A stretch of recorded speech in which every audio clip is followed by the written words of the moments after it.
Tonight we are here to honor excellence in children's books and present the Golden Kite Awards. As most of you know, the Golden Kite Awards was the first award to be peer judged. That is, these books are selected for excellence from a jury of your peers.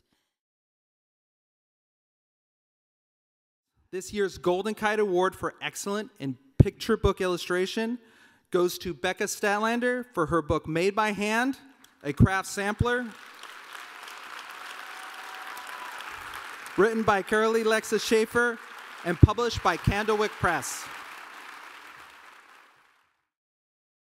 The first thing I want to say about this book is that I hate painting hands. And when I got the manuscript, I thought, oh God, this is going to be a lot of hands. And it was. There's at least 2 on each page. I must be an old soul because I love to paint history and nostalgia, and that's exactly what this manuscript gave to me. There was a lot of my heart and soul put into this book, so it just means so much to me that people were able to recognize that.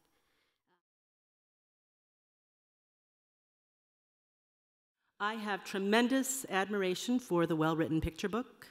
Their value simply cannot be overstated. Most of us who are passionate readers became so because of our early encounters with picture books.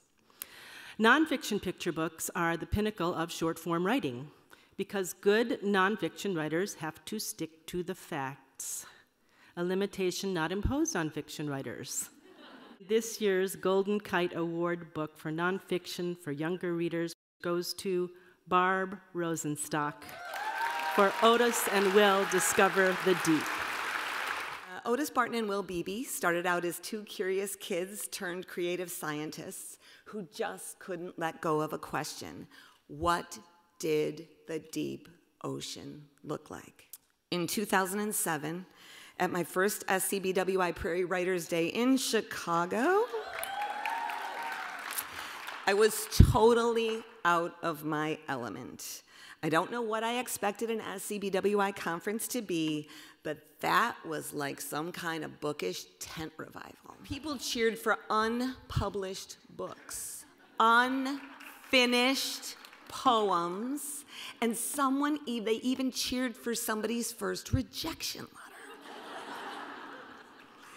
Your enthusiasm, though, for the process, not just the result, made me uncomfortable in the best possible way. So thank you first to SCBWI for blowing up all my categories of who was entitled to a creative life. We all are.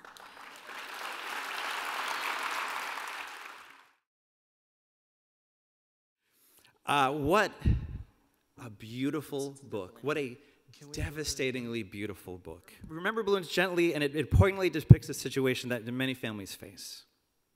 And it makes clear that memories matter, and our stories matter. And it stands firm in the promise that love and the bonds that family matter most of all. It is my honor to present the Golden Kite Award for Picture Book Text to Jesse Oliveros. The Remember Balloons, illustrated by Dana Wolfkatee, published by Simon & Schuster Books for young readers. For many years, while trying to get published, I searched for the perfect story and the perfect way to tell it. And then I found my story. In front of me, sitting in his favorite chair, chewing on a toothpick, lost in the mystery of his own mind. My grandpa, James Duncan. He struggles to stay afloat in the stormy sea of Alzheimer's. James grew up in a small Kansas town during the Dust Bowl. They had little money. In fact, in the winter, he shared a coat with his brother. And when he was still just a boy, his mother died. James's dad, my great-grandpa, overwhelmed and saddened by the death of his wife, drank often, leaving my grandpa to be raised by his older sister. And then as soon as he was old enough, my grandpa served in World War II in the Pacific Theater. And I wonder, would he now call Alzheimer's his greatest hardship of all?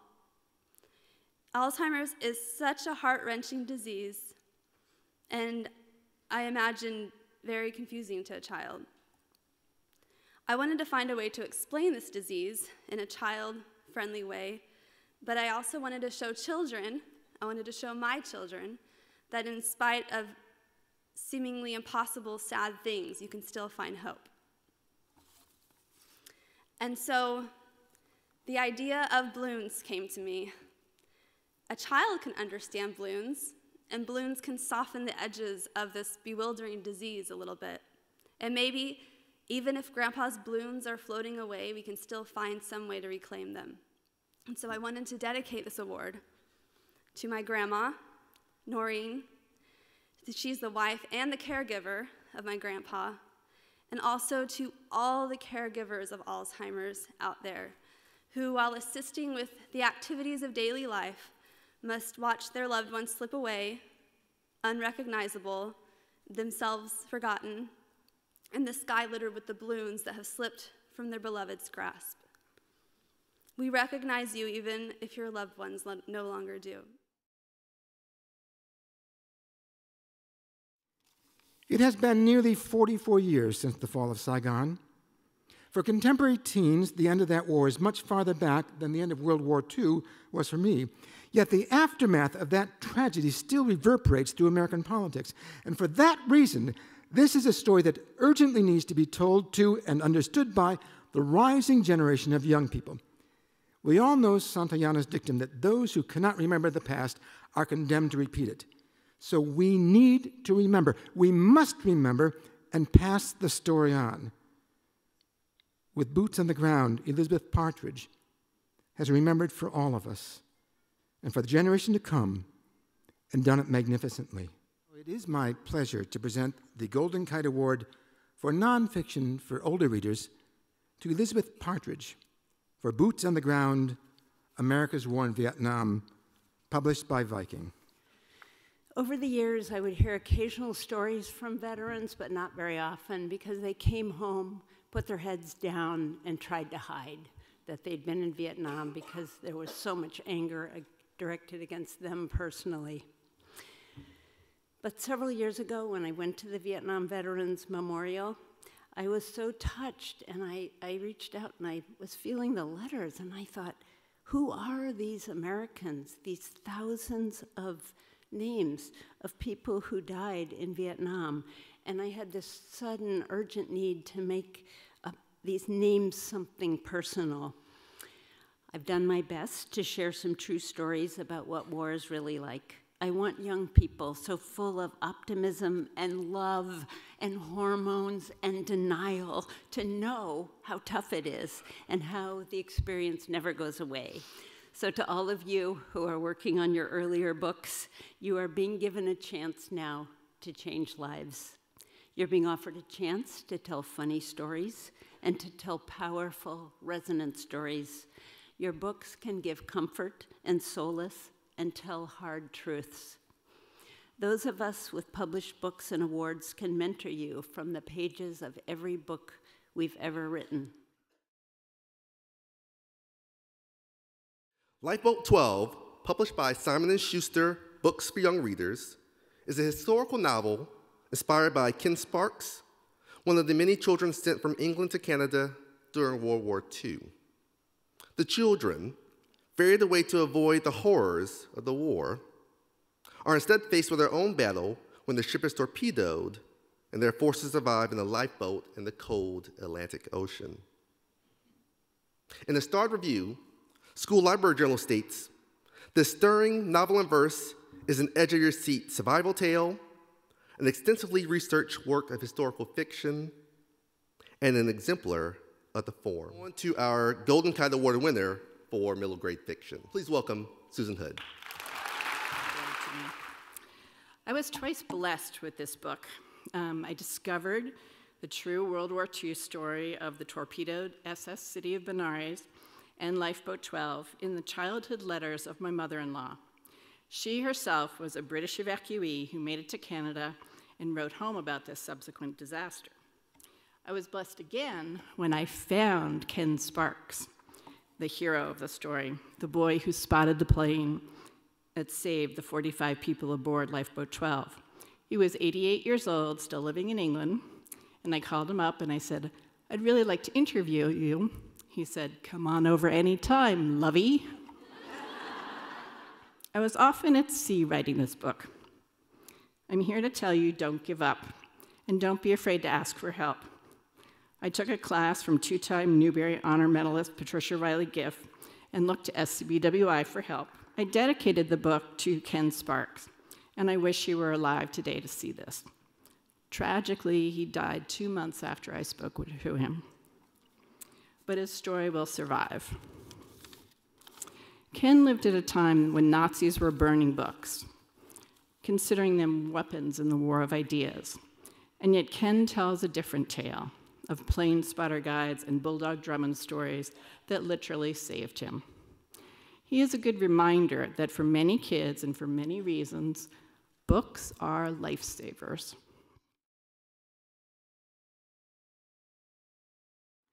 Twins Chaim and Gittel escaped the Lodz ghetto and certain death, braved the woods with the partisans, and wind up in a work camp to face real evil in this tale that walks the path of Hansel and Gretel. I'm not saying it was an easy read, but it's an important read, an award-worthy read. So let's celebrate Chaim and Gittel's story while remembering the true stories for the children experimented upon and tortured during the Holocaust, the poets who let their words speak for them when they cannot, and all the souls lost and those that survived. Mapping the Bones is Jane Yolen at her storytelling best, unsparing, fiery, letting her characters break our hearts and uplift us in equal measure. By walking in the shoes of Chaim and Gittel, as they suffer at their ordeal at the hands of the Nazis, we feel human emotions at our highest and at our lowest, reminding ourselves that hope and love are at the core of our own humanity. So, for her hope, for her humanity, for her love, and for her abundant literary gifts, I am proud and personally thrilled to present the Golden Kite for young adult fiction to my lifelong friend and SCBW icon, Jane Yolen. Sometimes these awards make you think that you're at your own funeral. When Lynn called, I sort of babbled a little, and I said, I think I won this before, but I reached that age where, you know, you don't always remember things correctly, so I checked, and I had won the Golden Kite once before in 1975, when a good number of you hadn't yet been born. That was the second year of the award's existence. There wasn't a lot of competition.